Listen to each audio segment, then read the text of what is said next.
विद्यार्थी मित्रांनो, महाराष्ट्र शासनाच्या नवीन जी.आर. नुसार सर्व स्पर्धा परीक्षांसाठी अत्यंत उपयुक्त परिपूर्ण मराठी व्याकरण नमुना प्रश्नपत्रिका क्रमांक 8 ही प्रश्नपत्रिका तुम्हाला मराठी विषयाच्या सेटनेट परीक्षा, तलाठी भरती, वनविभाग भरती, पोलीस भरती व इतर सर्व प्रकारच्या स्पर्धा परीक्षांसाठी उपयुक्त आहे.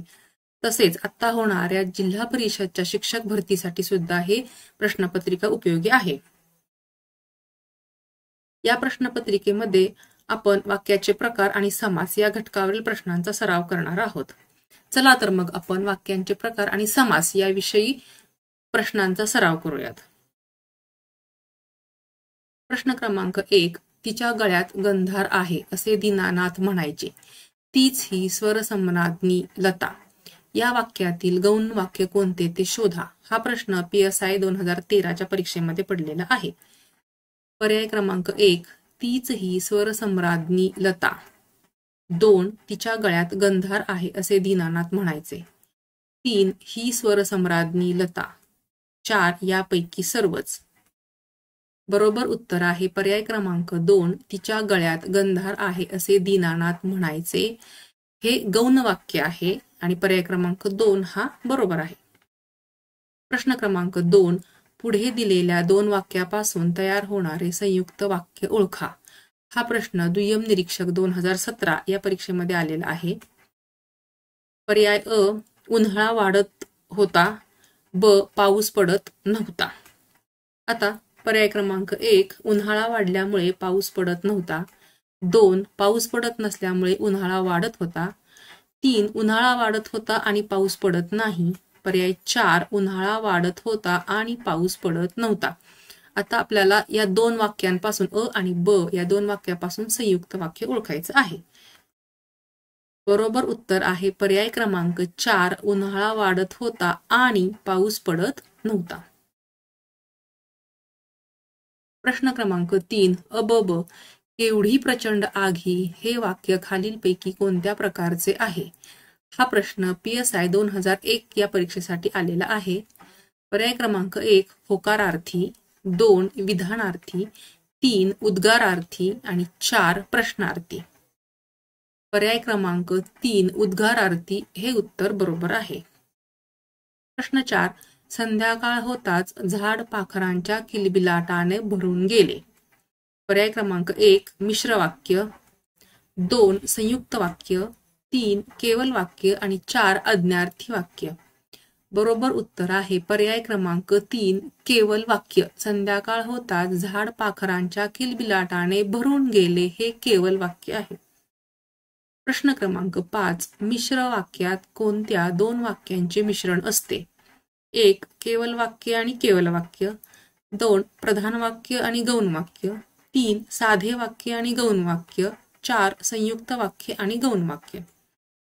बरोबर उत्तर आहे पर्याय क्रमांक 2. प्रधान वाक्य आणि गौण वाक्य. मिश्र वाक्य हे 2 वाक्यांचे मिश्रण असते. त्यामध्ये एक प्रधान वाक्य असते आणि एक गौण वाक्य असते. म्हणून पर्याय क्रमांक 2 हे उत्तर बरोबर आहे. प्रश्न क्रमांक 6. पोटाला चिमटा बसला की माणसाला नाना विद्या आपोआप सुचतात. ही वाक्यरचना कोणत्या प्रकारची आहे. पर्याय 1. संयुक्त वाक्य. 2. विद्यार्थी वाक्य. 3. मिश्र वाक्य आणि 4. केवल वाक्य. बरोबर उत्तर आहे पर्याय क्रमांक 3. मिश्र वाक्य. पोटाला चिमटा बसला की माणसाला नाना विद्या आपोआप सुचतात हे मिश्र वाक्य आहे.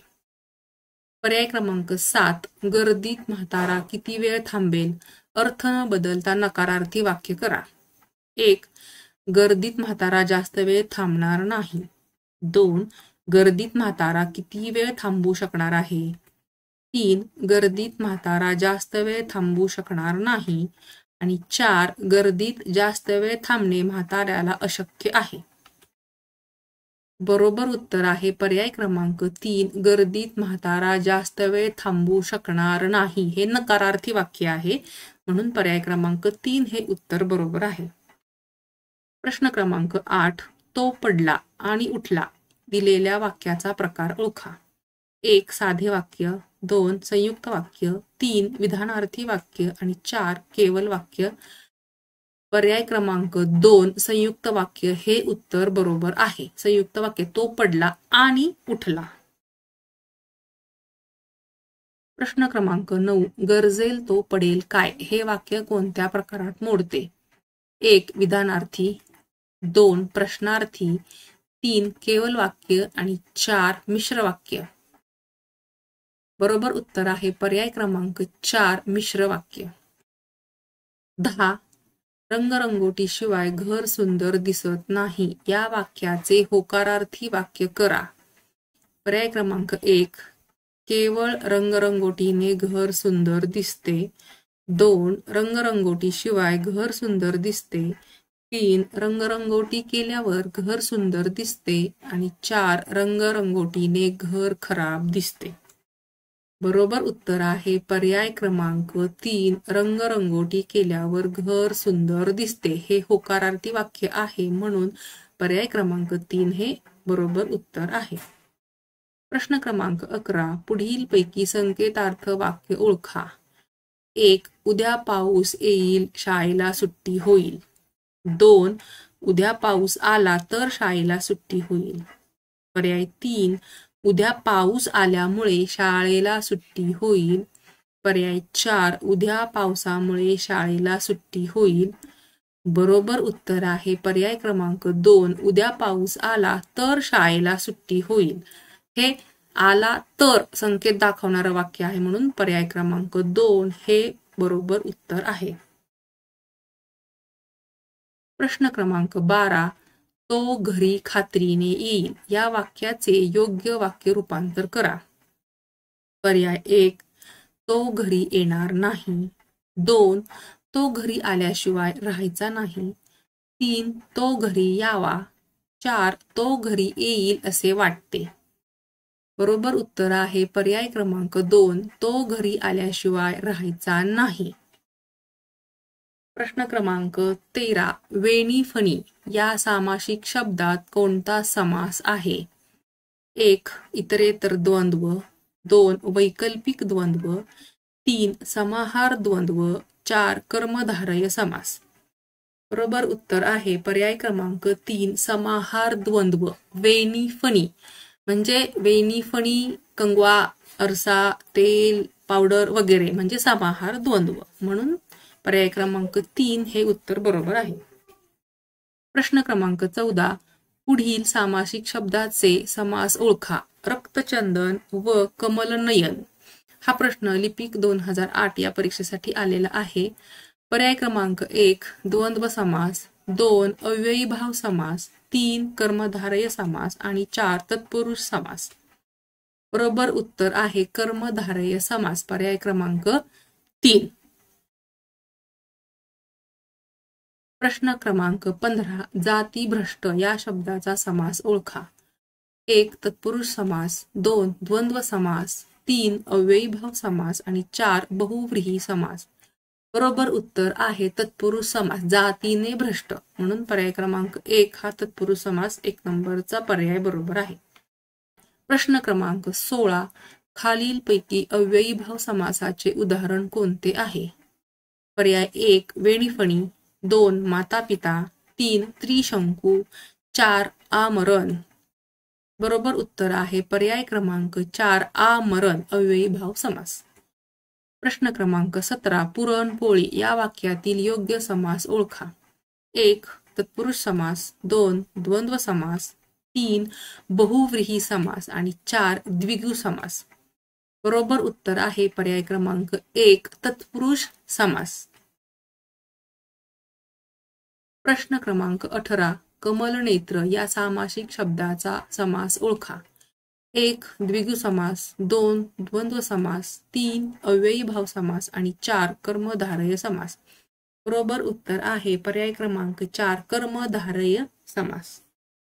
19 काव्यामृत या सामासिक शब्दाचा विग्रह कशा प्रकारे होईल? 1 काव्य आणि अमृत.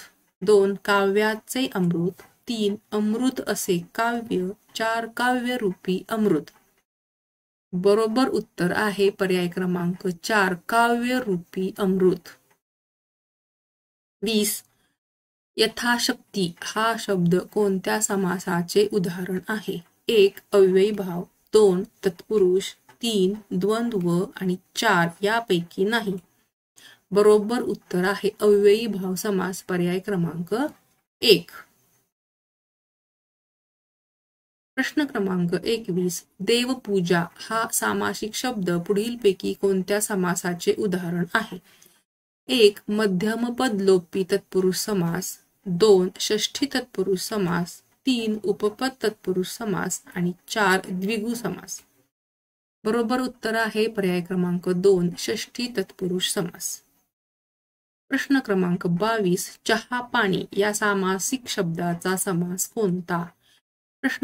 पर्याय क्रमांक 1. समाहार द्वंद्व, 2. इतरेतर द्वंद्व, 3. वैकल्पिक द्वंद्व, 4. अव्ययी भाव समास.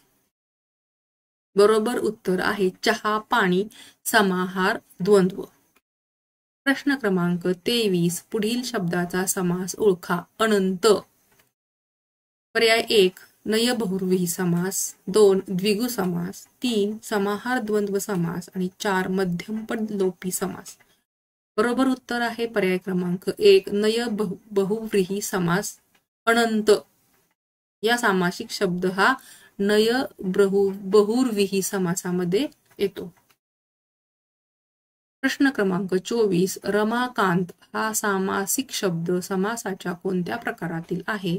1. द्विगु समास, 2. तत्पुरुष समास, 3. द्वंद्व समास आणि 4. बहुव्रीही समास. बरोबर उत्तर आहे पर्याय क्रमांक 4. बहुव्रीही समास.